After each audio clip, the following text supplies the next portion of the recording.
Well, a really happy Christmas. I hope over the Christmas break you'll get some lovely time with family, with friends, or maybe inviting yourself to somebody else's house. Whatever you do spend some time with people, and at least take Christmas Day off from writing. But welcome to my kitchen, and this is for me and my family, the sort of centre of operations, the place that's been over the years challenging, interesting, healing, and it sort of always occurs to me that if you're fortunate enough to have a table in your kitchen where you can cook and eat, what a blessing that is. And I sort of hope that you get round somebody's table, because for me, in many senses, this is the core of learning to love and lead. Your sort of leadership experience starts, doesn't it, in the home, and those early experiences of being in a society which is about influence and receiving and listening.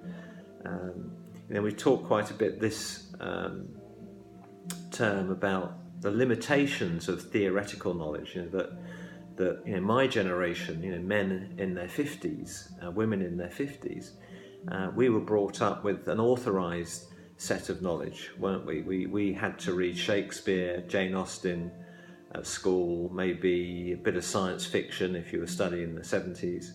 And so we had all of these books, what used to be called codexes, that were bound, from the 1500s, when the printing press could produce multiple copies of the book format.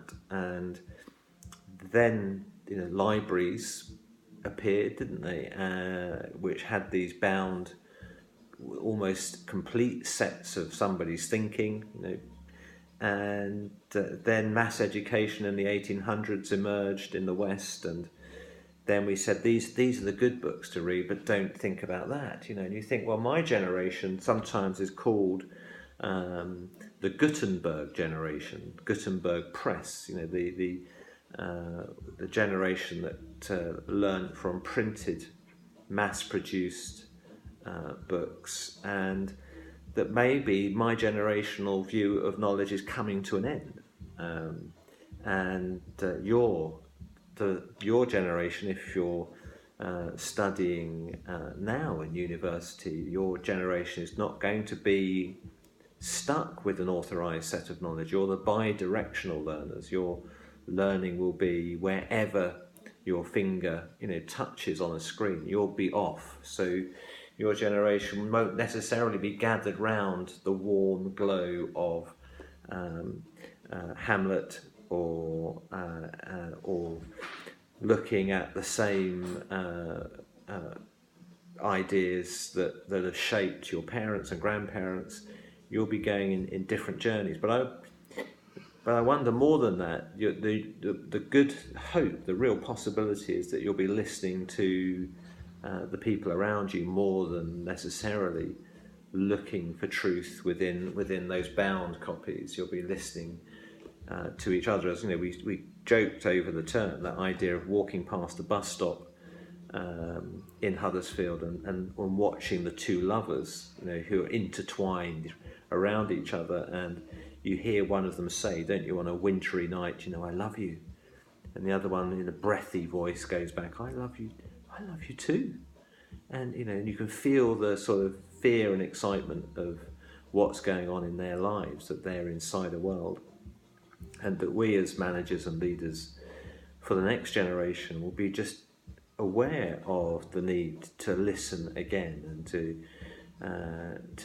to recognise when we're overhearing experience, we're overhearing other people's lives, that probably that's a better form of knowledge than some of the theoretical or the strong arguments that are contained in theory. That's in some senses the sort of knowledge my generation grew up with.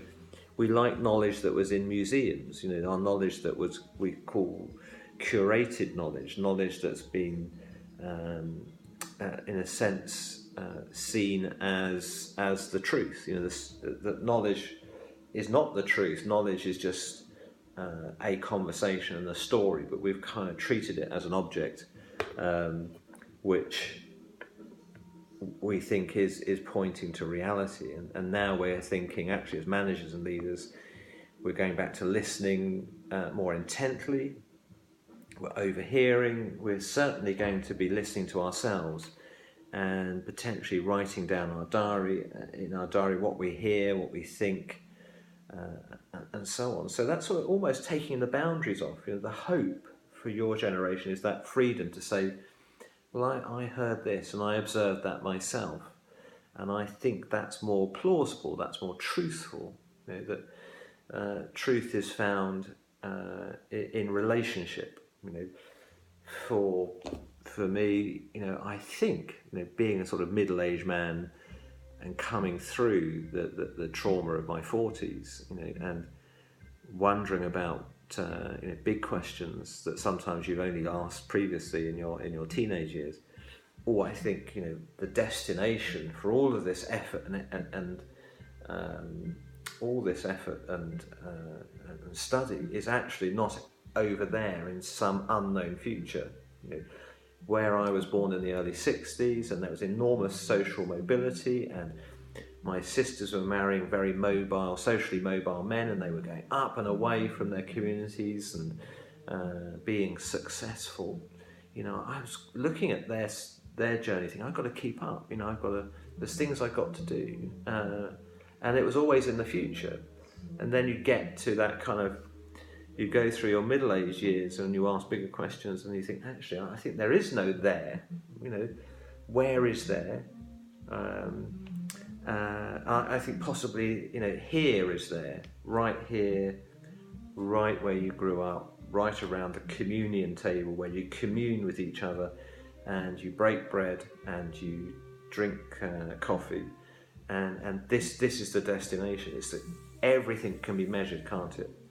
Probably by the quality of forgiveness, humility, confession, and love making that takes place on this table. Is there love taking place? We've joked about the fact, do your parents really love you? If you're an undergraduate, do your parents really love you? Or as Nietzsche said, your parents only love what you can do for them. You've gone to university to please their aspirations, not yours. That's a sort of challenging German philosophical question. But in truth, they're glad to see the back of you, because then they can make love in every room in the house, including on the kitchen table. This is the centre of life. Maybe you were conceived on here, etc., etc. Those healthy questions that we ask as grown-ups. So the possibility that the knowledge and that we're looking at is not about building a future there. It's not there. It's all about here. And so there's boundaries around knowledge. I like the notion in ancient times that if you were arriving in a city, you announced your arrival by dropping a stone on a pile of stones at the city boundary, and that was called the Herma pile, Herma, a Herma stone on a pile of stones says, I've arrived, now I as a person am in this city, and then the city becomes the limit of your activity. And it's that image that the knowledge that we're picking up, the learning that we're doing has limitations, and we should come to terms with that, to live life, to be able to end up making love with our lover on this table. We have to put boundaries around certain areas of existence, and that's including knowledge itself. We have to go and have experience. The Czech writer who grew up in Prague, that beautiful city, Franz Kafka, Kafka, he wrote a book called The Castle, which I think is in the 1920s or 30s. It was the idea that power is up the hill in the castle, and you can never get to power. And the professional figure K in the book comes as a professional, as a land surveyor, to do his job, to be a good, confident, powerful, robust middle-class professional. He just wants to ask people in the castle about the job he should do down here in the valley and in the village.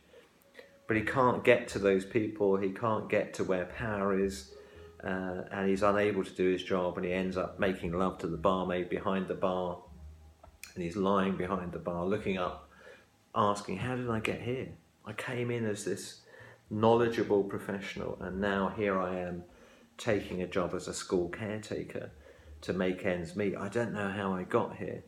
And there's a sense in which, I guess, parents, grandparents, my age, my generation, are somehow asking, how did I get here? And so there's the notion of there and here, that knowledge is taking you to there, but we don't know where there is, like the camel train in the desert, and the boy on the third camel, your son, keeps shouting to the front, are we nearly there yet? Have we arrived?